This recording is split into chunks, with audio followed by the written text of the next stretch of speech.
Hello everyone, and thank you for the introduction. So before we start, I'll just introduce a little bit, or have everyone introduce themselves. Maybe Jake, do you want to start?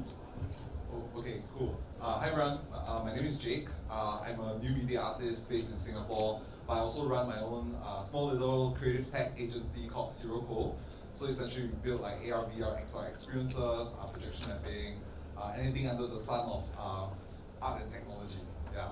I also teach at NTU and LaSalle as well.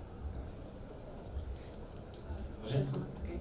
Hi everyone, I'm Myat. I'm a curator and an art researcher from Myanmar. I also have a small design studio that we just started out 2 months ago. We focus on 3D rendering and visual identity and hoping to expand into the XR.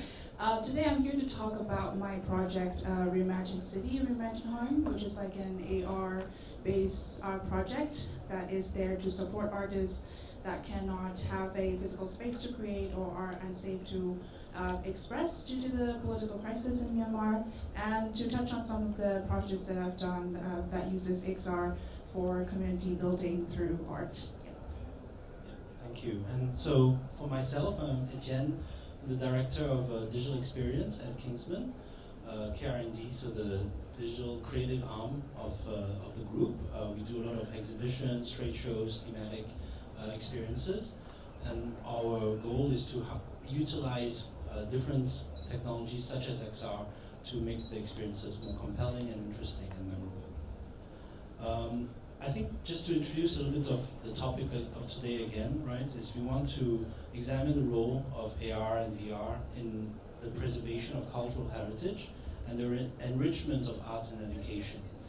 So we have different cases that we would like to share and some insights about them. So I'll just jump into the 3 different dimensions that we've selected to frame this talk. The first one is XR for cultural expression. So how this XR can enable new forms of expression for different communities and artists. And maybe one of my first questions I'd like to ask Director Phoo is, how have augmented and virtual reality enable new forms of cultural expression, especially in regions where traditional forms of expression might be restricted? And is there a way that these technologies can help artists explore social and political issues in new ways? Definitely, I think it's has been an exciting time for artists and curators alike in terms of building community together. The thing with the digital spaces for them is it provides a sense of anonymity. If they cannot talk about, if they cannot paint, or if they cannot sculpt and show it in gallery spaces physically because it's not safe for them. So since COVID and since the coup in 2021, the AR adoption in the arts, especially making paintings and then pairing them with AR experiences that you can just go into the gallery and scan the paintings and see the things come to life is quite becoming normal in Myanmar. For our project specifically, we were thinking about how to do public artwork through AR. So we use Metaspark, and we have an Instagram platform where you can go into and see the artworks made by the people. We have had 2 years, and we've done 2 versions of this project and have worked with for about 20 artists from Myanmar, and people have different ideas. What you're seeing right now. Sorry, the videos on the first page are not playing. Can you look for them and play them? Yeah.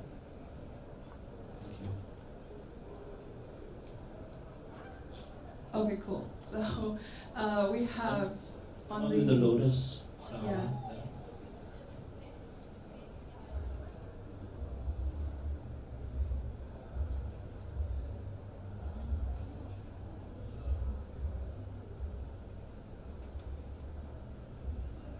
Maybe if this doesn't play, I can just talk about it. Sure, yeah.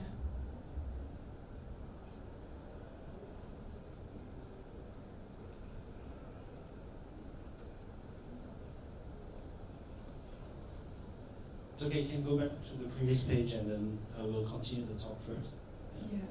We work with ceramic artists who are usually in traditional media, who sculpts, who paints, and they're quite excited to come into the AR space and see how AR can add to the experience.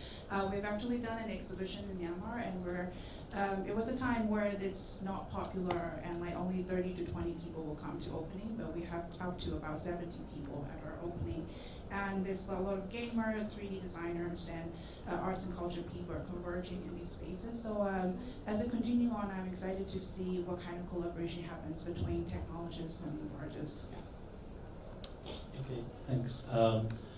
Hopefully we can make it play stuck. But I would also like to ask Jake, in terms of talk about the project that you see at the bottom, which is in a way that traditional forms of art, how can XR give them a new form of expression and maybe expand the reach that they can have previously? Yeah, so for the project that's with the net over there, you can't really see it clearly from here. Usually it's supposed to be a video, so sort of describe what it's about. So the client came to us, so the client is this coffee bar in Singapore called 55 Coffee Bar. Essentially what the owner had stored somewhere as a family heirloom was a Liu Kang painting that was never seen before outside. So it was never exhibited before. So essentially what happened was they were like, oh, I have a cafe, let's launch the artwork there. So that became like a whole installation that changed the interior design of the entire cafe to fit the new painting. So along with that, they were thinking, is there other ways that we can incorporate extended reality into sort of like this restaurant experience? So it's not just like an interior set design, but there's some form of technology behind it as well. So what we did was we did some Unreal water simulations with it. Then after which we also helped install a projector, so we could turn part of the cafe into this seascape, which is what the painting was about. So contextually, what we did was we expanded the artwork towards more a bigger side of the cafe where most people would actually be sitting, so they could experience the whole atmosphere of what the painting is. I think what's really good about this is it not only gives you this idea of what traditional art could be, but it also expands upon that using technology. So from there, I guess a lot of people enjoyed it quite a bit. It became like this Instagram-worthy spot, but not only that, because it drew in the crowd, now more people are also visiting just to check out the painting on the second floor. Yeah, otherwise they would have not known about this artist. Yeah, right? exactly. Okay, thank you very much. So moving on to the next topic. So XR for cultural connection, and I'd like to ask the first question to Jake, which is in terms of how can we use these technologies to bring communities together around intangible cultural heritage, not something that's physical, but also shared cultural narratives. So maybe there's something to talk about if we can get it to play the video on the left. Yeah. I'll describe it, I'll move along with it, right? So it's actually, for some context, one of the founding fathers of Singapore is actually Mr. Lee Kuan Yew. So he kind of passed away a while ago, and what happened is last year was actually his 100th birthday, if he was still alive. So there was a lot of celebration and commemoration for his legacy and what he brought to Singapore. So one of the exhibitions that occurred during this period was the LKY 100th experience. So we were tasked by the client to build like a really small cutesy game where we could engage with the younger audience, find ways to bring them in, to let them understand the story behind LKY. So in this case, because the people who we were targeting were extremely young, they were like 10 to like 18, these people would maybe don't have such a close connection with LKY before Lee Kuan Yew, before he stepped down as the Prime Minister and the Senior Prime Minister, yeah. So I guess in that respect, we were trying to find small iconic moments to gamify. So in this case, what we did was we conceptualized this idea of what if iconic poses from Lee Kuan Yew could become a DDR game. So and that's one way that we use extended reality or technology to really make something more relevant. Sometimes we call it edutainment, where we educate and entertain audiences. So in this case, you're supposed to everybody's supposed to do up the same pose. You're supposed to collaborate with your friend, not compete with your friend, to see what's the score you guys can get. So we built all this with machine learning algorithms just to track your poses. The more you score, the more of these flower wreaths would drop. So these flower wreaths would be like an indication of who won the election. So these wreaths will drop. They have physics to them, so you can play along. So many people kind of enjoy the experience, and it ran for about a good 6 months. Yeah. Nice. Unfortunately, I missed it, but if I can come over to the office and try it again, that would be lovely. And the other project, that Phoo I'd like to ask you about is, how can it help to really bring communities together, but more to also take action, right? Because there's a lot of challenges that we have in the world that we may not be able to see or visualize, but maybe in these communal spaces that virtual worlds can create. How can these be used to bring people together? Yeah, so I'm particularly excited to talk about this project. We see the golden three-finger statue on the left. So if you actually could play the video, we would see inside the VR space, we had about 5 rooms. This is actually the lobby, which we call the Virtual Mausoleum. So this is a project which was dedicated to the deceased from the revolution after the coup in 2021 that was happening. And we kind of noticed in the coming months that people needed a space to grieve, a space to come together, but because of the physical reality wasn't safe for them to gather, to grieve, to talk about what's happening. We thought about this project, which kind of linked the tree planting campaign that we asked people from all over the world if you could want to dedicate a tree to the deceased of the revolution, you can do it. And this VR space was connected to that campaign. And this is what you're seeing now is the main mausoleum space hosted on Mozilla Hubs at the time. Unfortunately, you cannot go there anymore since May, but it was quite a nice space, and it's connected to 4 other rooms. And in those rooms, you will see the artworks, the videos, poems that artists have contributed to the space. And we actually did a memorial service a few months after the coup, where we were gathering Zoom, and we would go inside the space together, see the artworks. So, we all need a space to grieve, and we all need a space to connect.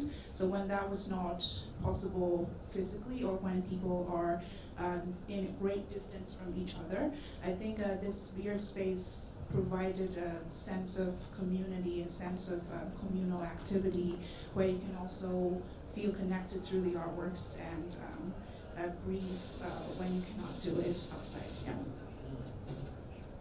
I think that's very meaningful for all the people who have experienced loss, right, in this particular context, to find that place and feel connected. Yeah, I don't know if it's contextually heavy, but definitely I think it was a special sort of a space for us. Yeah. I'd like to also ask you guys about how these types of experiences can help in terms of educational context as well. Maybe in general, because for different types of topics or different types of activities, how can they enhance learning? Do you have any thoughts on that? In terms of educational enhancement, actually, if we could play the video from the first slide, you would actually see a bell. I'm not sure we can. Still can't play, right? Yeah, it's okay. I'll just describe it. Right now I'm working on an academic paper which talks about a lost bell from Myanmar, which has been lost for about 400 years, and it has a lot of community implications because for years it was looted during the colonial age, and then the finding of the bell has a lot of controversies as well. And the community that it belongs to, the ethnic minority people, they're not able to talk about it openly, about the history, how it should be preserved and how it should be displayed. So coincidentally in this Reimagined City projects, two artists sort of reimagined the bell coming to life in the place that it was lost. So in doing that, in being able to visualize it, in being able to see that piece of history that was lost to us for so many years again, I think the paper I was working on is talking about how these technologies are enabling us to create new knowledge and new ways of community gathering and bringing back lost knowledge from the past, because it didn't provide that opportunity to visualize and see and talk about it before, but through XR we're having that a chance, alternative chance in a way, yeah. I'm sure in terms of like visualization, Jake would have more to talk about it with your project, yeah.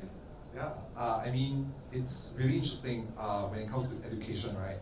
As somebody who's teaching in a sort of like educational institution, I make it so that I always bring my students out for field trips. I think field trips are super important. As somebody who is teaching within like this realm of XR, bringing them to like see an exhibition like this or to go to a virtual production stage, it changes how students interact with it. I think they immediately sometimes see like now extended reality helps them see that these topics are now real.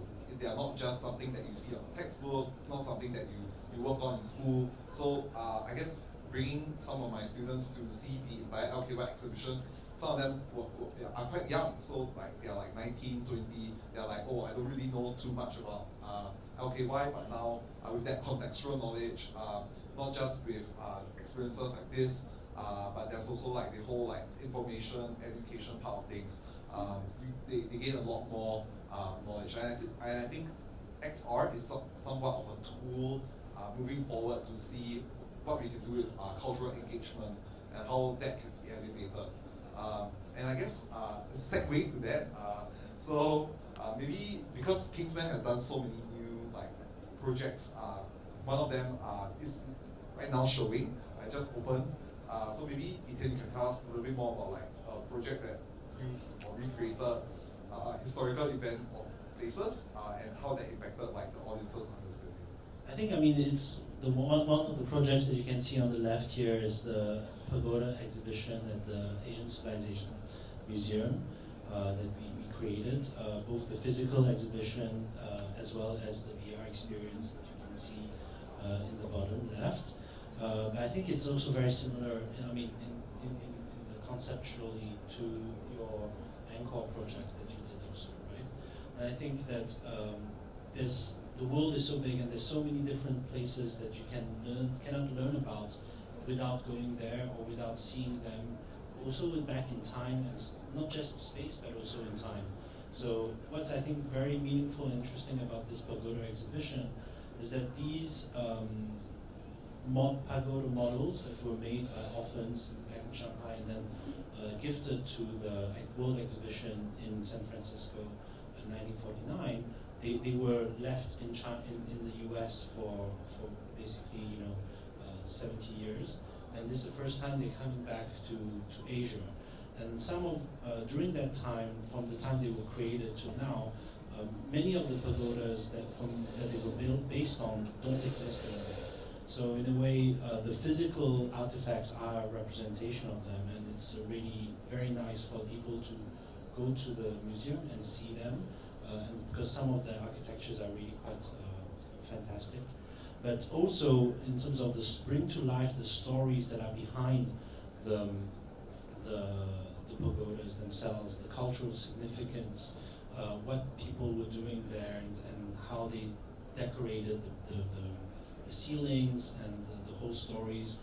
We try to bring this to life with the story of the dragon that controls the weather in this story, and I think that it was very meaningful for visitors from Singapore here who can enjoy this now, who can see these pagodas from China, some too far away to visit or already lost. So I think that is very interesting, and I think also to your other part, if you can also try and play the second video over there, you know, the bringing to life Angkor, right, in terms of, and also gamifying it a little bit, in terms of, now you cannot see Angkor as it is in this way, but now you can do this immersively. Yeah, so I guess the segue would be that I get to talk a little bit about this new metaverse that we created called Treasures of Angkor. So it was commissioned by both UOB and NAFA. So it was a really cool project that not only, so usually when you think about a metaverse commissioned by like a brand, usually it's like, oh, we want like a brand, we want auditorium, we want like very specific things, we want like crazy futuristic ideas. But I thought this was a really cool project because they wanted to bring a different part of Asia to this Southeast Asian Arts Forum. And what we wanted to do from our side, from the creative side, is also to really respect the original architecture and not change it as much as we can.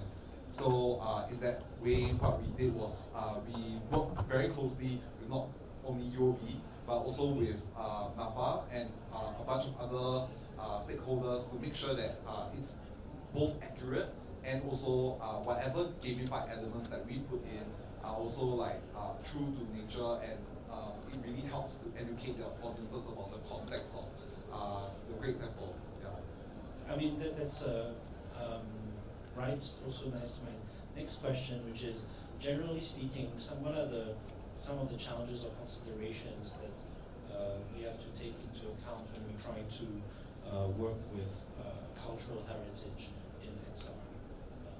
Who do you have? I think from my perspective, I think some of the Western institutions and museums, their collections tend to be from looted or colonized past, and having the items in the museums and then also now digitizing them, I think it's important that when it's coming out in a digital form and giving access to a wider community, which is fantastic, right? Like sometimes it's expensive to visit to a Western museum yourself and see the your heritage in their museums.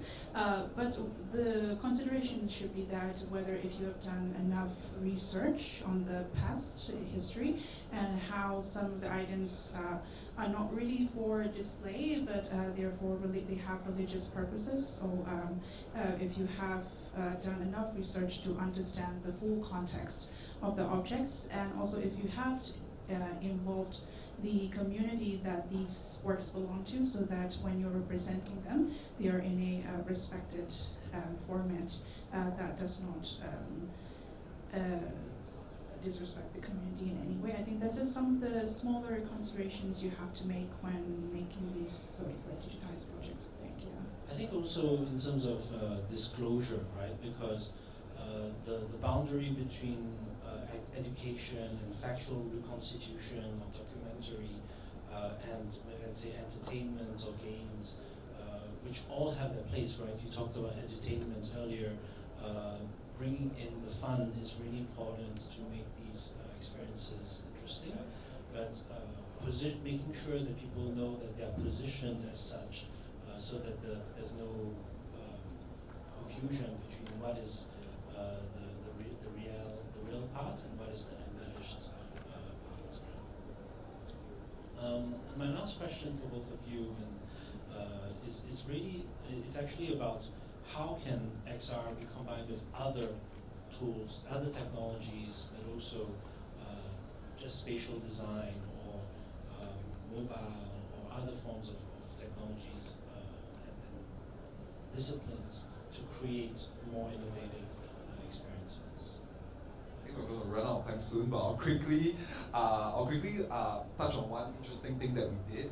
So we worked with Niantic and 84 to create a sort of like Singapore River experience. So essentially, which is a whole new technology, right? Previously, all these things were gated, but now Niantic's like open sourcing and allowing for developers to also build geospatial experiences, something like what Pokemon Go is. So what we did was we built like several experiences along the Singapore River that we are calling the River of Time. So you can see the old sampan boats, then the current river boats that you can that sort of like drive around the river, and you can like pick up trash, which is the story of Singapore River, and it ends up at Marina Bay Sands, where you see like futuristic bumboats of the future. Yeah, that one. Yeah.